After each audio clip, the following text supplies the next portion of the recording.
Jawaban singkatnya itu karena Rusia. Jadi Rusia baru aja nge-ban penggunaan dan mining kripto, di mana Rusia adalah penghasil kripto terbesar ketiga di dunia, dan Rusia juga salah satu pengguna kripto terbanyak di dunia. Yang buat investor jadi takut dan akhirnya jadi cabut, bikin harga BTC jadi jatuh.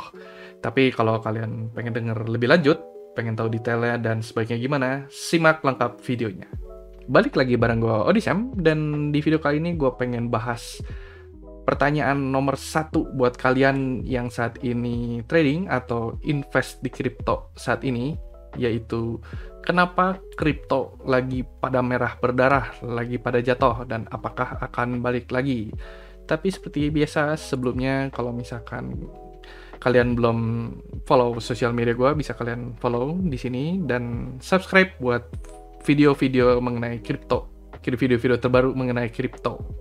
Dan juga disclaimer kalau misalkan kalau video ini bukan financial advice dan hanya sebagai informasi, dan hanya informasi yang gue tahu, jadi dari sudut perspektif gue. Jadi gue mungkin bisa salah, jadi do your own research dan cek timestamp buat bagian video.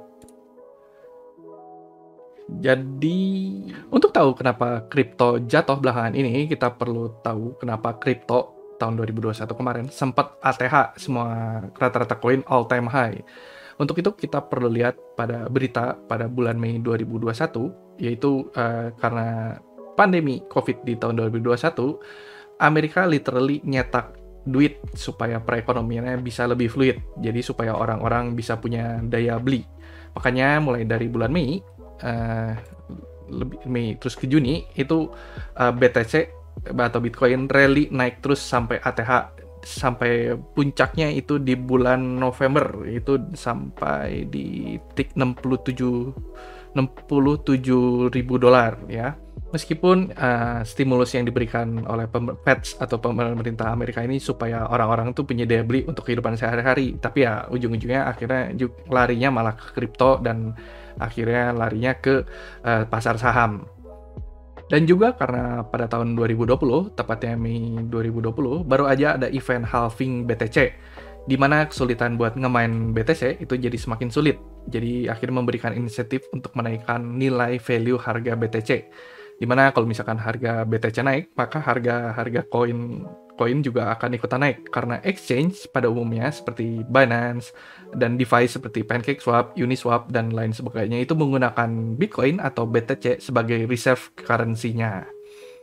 Dan loncat ke bulan November, harga Bitcoin yang awalnya tadi sempat ATH langsung ngedrop drastis. Ini karena Amerika, the Feds, pemerintahnya Amerika itu mengeluarkan kebijakan untuk menaikkan suku bunga dan mempercepat untuk menghentikan aksi mencetak duit yang gue tadi bilang.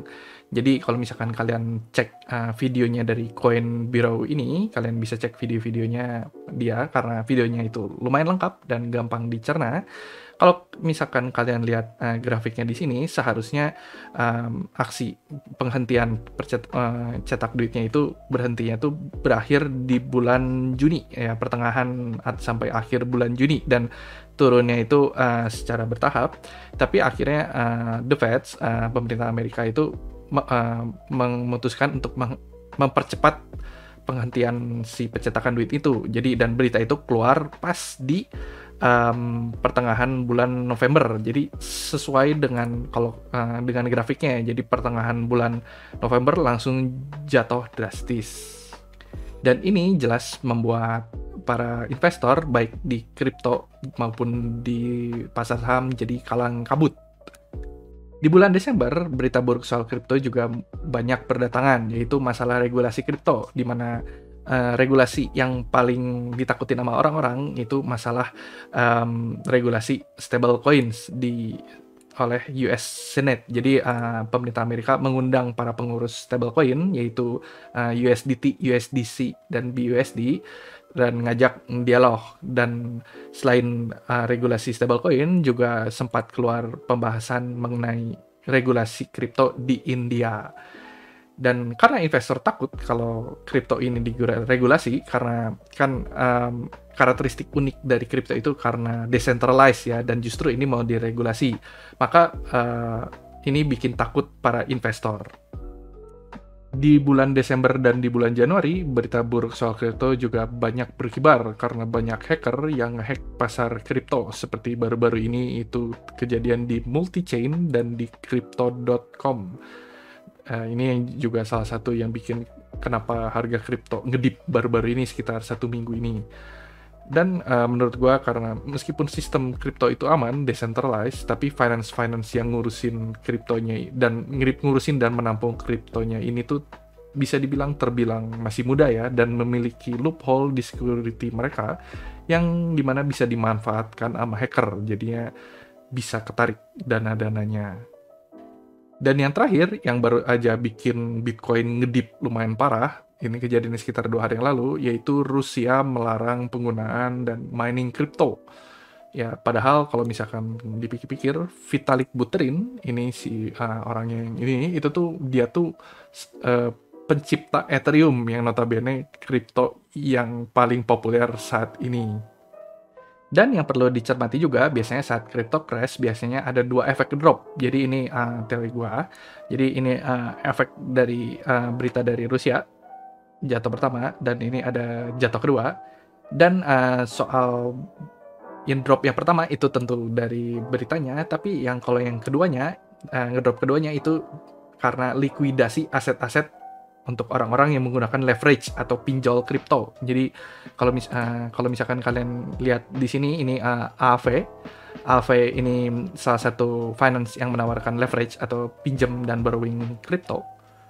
Karena banyak orang yang menggunakan Bitcoin atau koin big caps lainnya seperti Ethereum sebagai jaminan untuk meminjam koin-koin alt atau koin-koin kecil. Kayak contohnya ini di Tranquil Finance, gue sempat masuk ke Tranquil Finance dan misalkan gue mau beli koin One, karena Tranquil Finance ini itu di jaringannya Harmony, dan di jaringan Harmony itu koinnya One.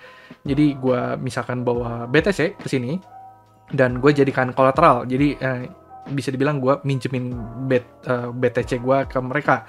Dan kalau misalkan masukin gue minjemin BTC ke Tranquil Finance ini, gue dapat 7,64%. Tapi kalau misalkan lalu karena gue pinjemin koin gue, itu gue jadinya bisa minjem, dan misalkan gue mau minjem One supaya bisa diputerin di jaringannya Harmony, salah satu yang misalkan ke DeFi Kingdom, kalian bisa cek di video yang di sini.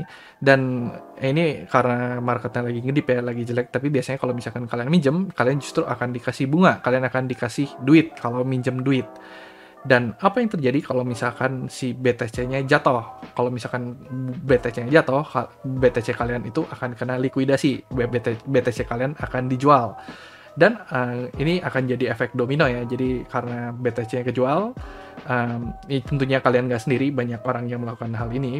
Kalau BTC-nya jatuh, kejual, dan karena kejual nilai BTC-nya jatuh. Karena nilai BTC-nya jatuh, nilai koin alt-nya juga jadinya ikutan jatuh.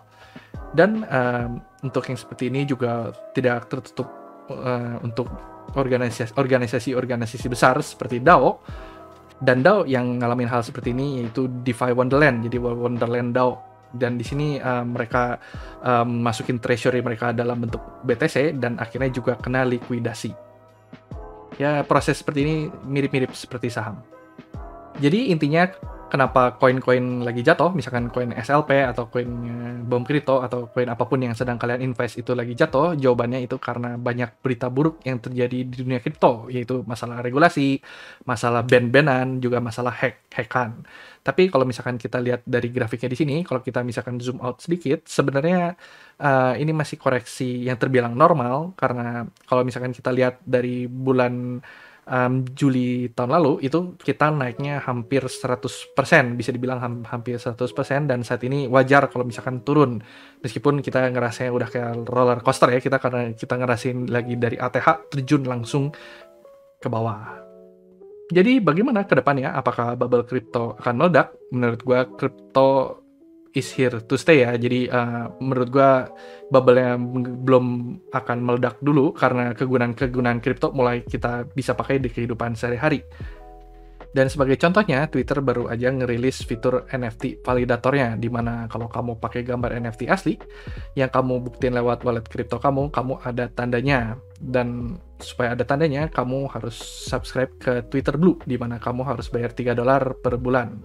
Jadi profile picture kamu yang tadi awalnya bundar akan jadi segi 6, menandakan kalau kamu tuh sultan dan profile picture kamu lebih mahal dari rakyat jelata yang lain. Jadi contohnya ini, kalau misalkan ini contoh, ini screenshotnya gue ambil dari handphone gue karena nggak tahu kenapa Twitter yang ada di PC belum ada tandanya ya, jadi baru di mobile yang gue tesnya di iOS dan di Android. Jadi ini profile picture biasa kan bundar seperti ini, dan kalau misalkan kamu udah bayar, kamu pakai NFT asli, udah divalidasi pakai Twitter Blue, itu bentuknya akan jadi heksagonal seperti ini. Dan kalau misalkan masuk ke si akunnya, si profile picture ini bisa diklik dan akan keluar validatornya di sini. Kalau misalkan gambar ini itu tuh Mutant Ape Yacht Club nomor sekian. Dan gue akan bahas mengenai NFT ini di video berikutnya. Jadi subscribe kalau kamu belum subscribe. Dan di saat seperti ini tinggal tugas developer masing-masing untuk bikin gimmick dan bikin insentif supaya para investornya atau para pemegang koinnya mau megang dan mau ngehold koinnya. Jadi contohnya seperti tadi gue bilang, Wonderland DAO itu ngasih airdrop dalam bentuk koin BSGG untuk orang-orang yang ngehold koin time. Jadi ini sebagai bentuk penghargaan ya untuk orang-orang yang ikut berjuang bersama Wonderland DAO di saat-saat susah seperti ini. Dan juga kalau misalkan kita lihat game itu, game bom kripto di minggu-minggu ini terus ngeluarin update ya. Jadi beberapa hari yang lalu itu soal adventure mode, dan baru beberapa hari yang lalu juga mereka ngeluarin update soal marketplace. Dan biasanya gimmick-gimmick seperti ini yang mempertahankan harga koinnya supaya orang-orang tertarik buat masuk ya. Video soal ini gue sempat bahas di video yang di sini.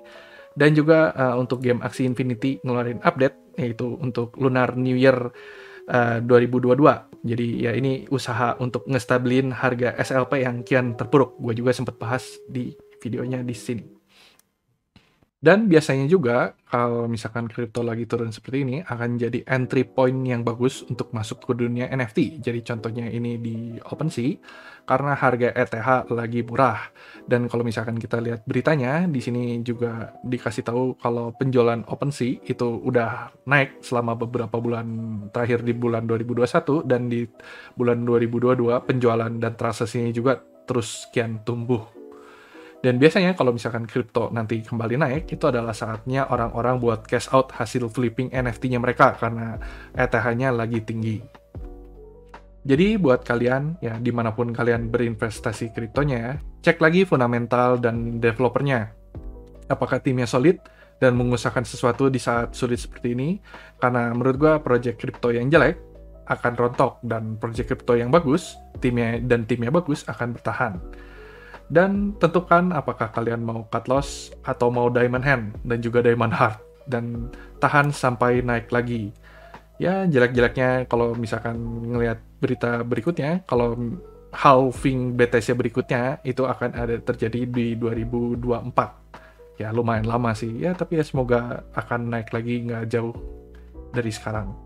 Kalau misalkan gue akan bertahan di posisi kripto gue yang sekarang karena gue udah masuk ke program-program farming. Bisa kalian cek caranya di sini. Dan gue juga akan coba cek pasar-pasar NFT, baik itu di OpenSea dan di Magic Eden. Jadi kalian mau gimana? Mau hold atau mau cut loss?